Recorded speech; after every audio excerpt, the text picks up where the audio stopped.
Warning, this episode of the 80th Anniversary Batman movie reviews contains scenes of extreme ranting, vein-popping rage, and coarse language. Viewer discretion is advised.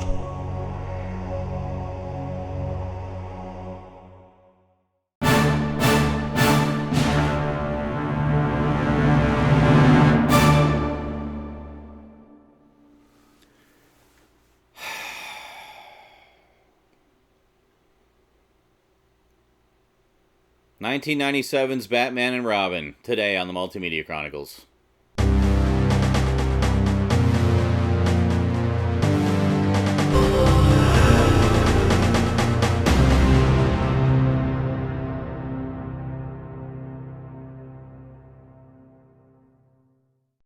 Welcome back. So, this is the only one of the four movies from the 90s that I did not see in theaters. Partly because 1997 was kind of a rough year for me and I didn't have a lot of money to spare on things like going to movies, but also because I had heard it was absolutely awful.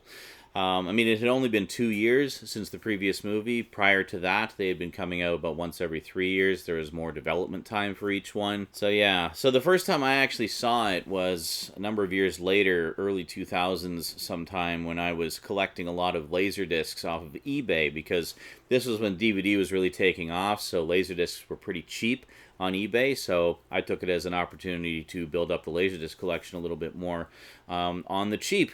So I got all four of the Batman movies on Laserdisc for about $5 or $10 a piece. And it wasn't until I got that Laserdisc that I actually finally saw Batman and Robin. So, of course, I rewatched the first three, had a great time, and thought, okay, let's finally watch the fourth one here and see if, in fact, it is as bad as everybody's been saying this whole time. Now, normally, I'm pretty easy to please, and I can find the good in even the worst movies out there, but I have to say, honestly, this is as bad as everybody had been saying it was the whole time. I think Chris O'Donnell actually put it best in the extras that are on the anthology set here. He said, when I was making Batman Forever, I felt like we were making a movie. When we were making Batman and Robin, I felt like we were making a toy commercial. And there's a very good reason for that, apparently. Warner Brothers, in their infinite wisdom in putting all of their focus on merchandising instead of, creating good movies, decided to involve the toy companies in the production of the movie. So the toy companies would be working very closely with the production team to create things for the movie that could then be made into toys. Instead of, just making the movie, then having the toy company make toys based on what was in the movie, or extrapolating from there. I mean, how many times have we seen action figures based on movie characters that have gadgets and whatnot that are nowhere to be seen in the movie? But who cares? They make for fun toys. Yeah, well, this one wasn't like that. They tried to put everything into the movie that was going to be a toy, and it does. It feels like a frickin' 2-hour-long toy commercial. And this is coming from a guy who grew up watching shows that were literally toy commercials. Stuff like Transformers, Thundercats, G.I. Joe, etc. Those were literally shows based on toy lines designed to promote toys. And they had better stories and more depth to them than this fucking piece of shit!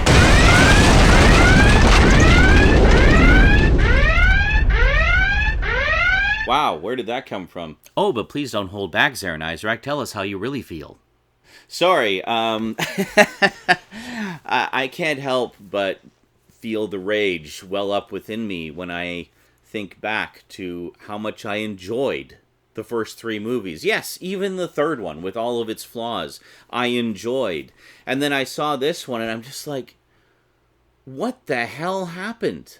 Again, I do not blame Joel Schumacher. In fact, Joel Schumacher himself has publicly apologized numerous times. George Clooney has publicly apologized numerous times. I don't blame any of them. I blame Warner Brothers and the frickin' suits from on high just looking at the bottom line, trying to make some money. Well, guess what? in your infinite wisdom and infinite meddling, this one bombed. Big surprise. Anybody with a fucking brain cell would have known that was going to happen. And the first 3 made money. Why? Minimal studio interference. Soon as the studio gets involved, and, all the studio should be doing is throwing the money at the artists. Here, artists, here's some money. Make some art that will make us more money. You guys have your jobs. You know your jobs because you're artists. You make art for a living. It is your career. It is what you have dedicated your entire lives to. I'm a guy in a suit who's a borderline sociopath who works on an executive board of directors at a movie studio. I don't know art, but I'm going to tell you, the artist, how to do your art. Studio interference in movie production is one of my biggest pet peeves. And Hollywood is rife with examples of it, of what could have been otherwise good films ruined by frickin' suits with not a creative bone in their entire body, sticking their fingers in and telling the artists that they have hired to make their movie how to make the movie. When you get that happy balance between the money men and the artists, you can have some great stuff. There are plenty of examples out there of movies where the artists were allowed to art, and the studios stayed back and let them ply their craft, and they made tons of money because the artists were able to make a good movie. You had someone like Joel Schumacher, who is a good director. He has done some great films over the years. But you reined him in, and you involved the frickin' toy companies, and what a freaking mess. I am not surprised in the least that this thing bombed. Alright, so what are all the things wrong with this movie? I don't know. How about everything? Well, first off, okay, you got George Clooney as Batman. Now, both of the previous Batmans held one thing in common. They had very distinct portrayals of Bruce Wayne and distinct portrayals of Batman. So, when you're Bruce Wayne, you're just kind of, Bruce Wayne doing your socialite thing. But when they were Batman, they had their distinct Batman presence, their Batman voice. They would speak with more menace and so forth. George Clooney, it's George Clooney in a batsuit. Michael Keaton, I'm Batman. Val Kilmer, I'm Batman. George Clooney, hi, I'm George Clooney in a batsuit. I mean, just listen, there is no difference to the voice. There's no performance there. And I say this as somebody who likes George Clooney. I've always loved George Clooney in pretty much everything I've seen him in. But it was you hear the term phoning it in, and it's like he just didn't know how to play Batman. Have you not seen the previous 3 movies? I thought everyone in the world had seen them. I'm pretty sure I saw you at the red carpet premiere of the first one. What the hell? And then you got Uma Thurman as Poison Ivy, another actress that I like. Loved her in Pulp Fiction, loved her in Kill Bill. I've always enjoyed her performances. I think she's a terrific actress. I think she's really, pretty and everything. And she's essentially just hamming it up as Poison Ivy. She does the voice kind of like a dame from a film noir of the 40s. And I don't know why. I don't know why she chose to portray the character in that way. I mean, she's supposed to be this mousy scientist who gets kind of... Well, even the origin of Poison Ivy in this doesn't make any sense. In the show, which is the origin I'm primarily familiar with, it's from the animated series, she's just a scientist who goes a little nuts, a little obsessed with plants. But in this one, they turned it into the stereotypical comic book origin where she gets splashed with chemicals. So suddenly, she's... I don't know what the chemicals did to her exactly. She seemed to be exactly the same, other than her attitude changed. So they gave her an attitude adjustment, chemically. She got splashed with Prozac, I guess. I don't know. And then Bane. Oh my god. Okay. I've never read Nightfall, which is the big story arc that brought Bane into the Batman comic book universe. But my understanding from other comic book fans who are huge fans of that storyline is that Bane is a very smart character. He is cold, calculating, smart, and he defeats Batman not just through brawn, but through brains. He outsmarts him.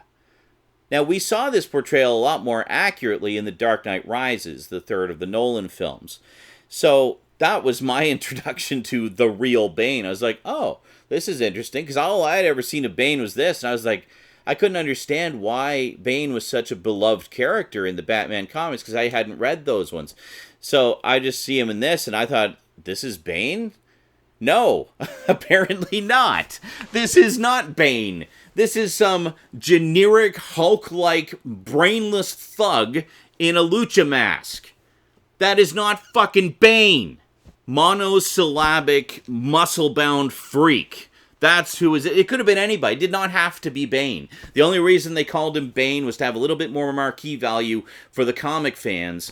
But how does that make sense? We're going to completely butcher this character that is beloved by comic fans. We're going to put him in the movie to attract the comic fans. Why? So you can anger them? So you can have them just talk shit about your movie and how much you destroyed this character? And then there's Mr. Freeze. Oh, you thought I forgot. No, I didn't forget. I was just saving the worst for last. Mr. Freeze, it's like they did not know what to do with Mr. Freeze. They didn't know which version of the character they wanted to go with. I mean, the suit and the makeup and everything looks spectacular. I mean, it's fantastic design on the suit. It's going to make a great action figure, I'm sure. And they kept the origin pretty close to what we'd seen in the animated series, where the animated series had really completely reimagined Mr. Freeze, and that has since become, it's another example of the animated series influencing the comics. That has since become the preferred origin for Mr. Freeze, where they took him from essentially a joke character who was just this big guy who goes around freezing things, haha, and robbing banks and whatnot by freezing the door off the vaults. Oh, yeah, that's great, with his freezing ray. And that's basically all there was to him, but they turned him into this deep, complex, sympathetic character in the animated series. So they took that origin story and used it in the movie, but then how he behaves throughout the rest of it and what his big plans are is like the old goofy Mr. Freeze from the Silver Age. And make up your mind. Do one or the other. It's like you can't have your dark Batman and 60s Batman and eat them too. You gotta pick one or the other. And I mean, I'm not even gonna go into all the frickin' ice puns, like, you're not taking me back to the cooler. And it's like, everybody freeze. And okay, I'm gonna stop. If you look on IMDb, there's a question in the FAQ. How many ice-related puns does Mr. Freeze make in the movie? 40. 40 freaking ice puns. What am I missing? Oh, yeah, we got Batgirl in this, too. Played by the eternally wonky-mouthed Alicia Silverstone. I just don't know what's up with her lips, seriously. Anyway, Alicia Silverstone as Batgirl. And for whatever reason, it's not Barbara Gordon, Commissioner Gordon's daughter. It's not even the retooled Year One version where it's Commissioner Gordon's wife. No, it's Barbara Wilson, who is Alfred's niece. No idea why, other than maybe it would have been too complicated to retool Gordon to be somebody actually important in this version of the Bat universe. Yeah, Commissioner Gordon becomes increasingly useless over the course of the films. He has a bit of a presence in the first two.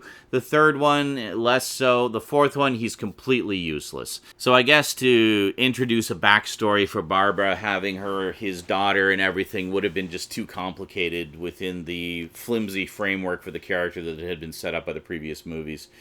So I guess that's why they decided to go with something different and have her Alfred's niece instead. Now, honestly, character-wise, I didn't really mind Batgirl in this. I mean, I kind of liked how she was going off in secret and getting into these dangerous biker races and stuff like that. She's a bit of a thrill seeker.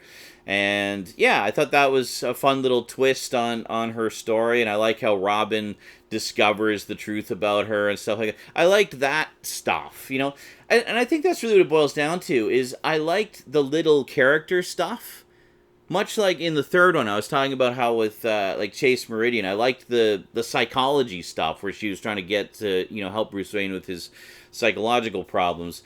by a similar token, I think the best parts of this movie are the small non-superhero moments. Stuff where it's Dick Grayson finding out the truth about Barbara and them kind of, bonding through their thrill-seeking. The quiet moments with Bruce and Alfred. George Clooney, I thought, was a good Bruce Wayne. I thought he was a terrific Bruce Wayne. He was terrible as Batman, though.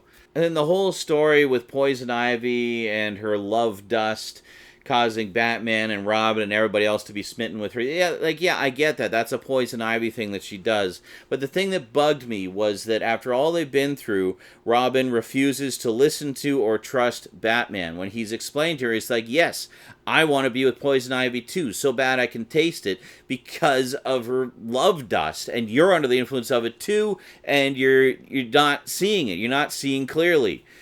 And Robin just refuses to listen. And to me, that is out of character for Robin.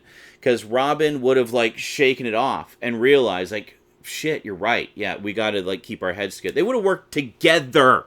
They would not have worked against each other. And I thought that whole idea of them being pitted against each other over Poison Ivy was freaking ridiculous and extremely poorly executed. I mean, I felt bad for Chris O'Donnell and George Clooney just having to do those scenes. And that frickin' bidding war where they're trying to outbid each other for Poison Ivy's affections, and then of course Bruce whips out the Bat credit card. Oh my god, I'll take the butt shot in Batman Forever over the Bat credit card. It just went to more and more ridiculous levels, and then every other shot looked like it was something for a toy commercial, check out the Mr. Freeze with spring-loaded action freeze gun, and check out his, freeze mobile, and look at all the new Bat vehicles available at fine toy stores everywhere right now. Oh my god, just stop. Just stop. You know how many gadgets we had? Let's take a look here for a second. How many gadgets we had in the first Batman movie?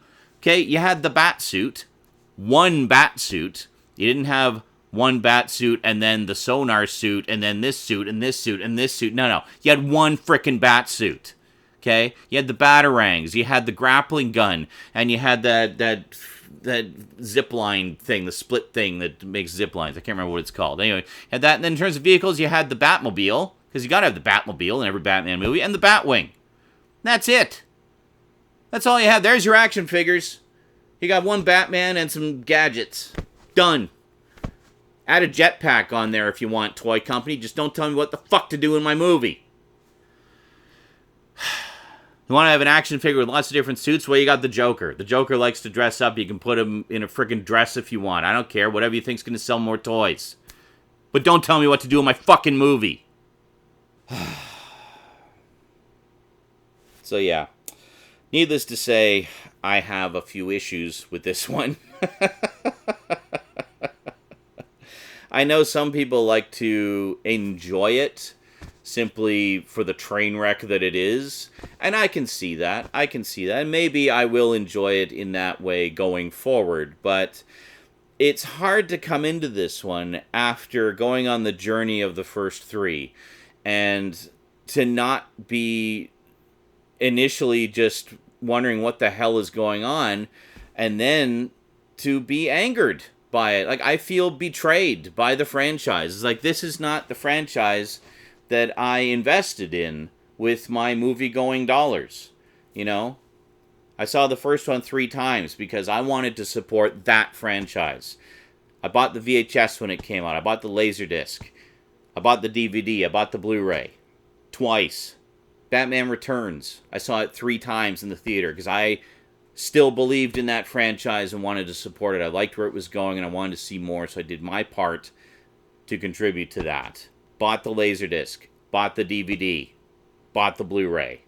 Batman Forever, even though it wasn't quite up to par with the first 2, still enjoyed it. Saw it twice in the theater. Funds were a little tight. Bought the Laserdisc. Bought the DVD. Bought the Blu-ray. Batman and Robin. Bought the Laserdisc used off eBay. Only have the DVD and Blu-ray because it's included in the set. But me being the whore for completionism that I am, I'd probably own it anyway just to be complete. And you know how sometimes you just want to hate watch something? It's like, I'm going to watch this thing that I hate just because I feel the need to be angry right now. What did they do? Like, what were they thinking? Anyway, that's it for Batman and Robin. Watch at your peril. Yeah, next time we're going to get back to some good Batman movies, I promise. Alrighty, that is it from me to you for now. Hope you enjoyed. Thank you very much for watching. Big thanks to my Patreon sponsors. Be sure to catch me on Twitch. I stream almost every day, and I'll see you next time. Until then, sayonara.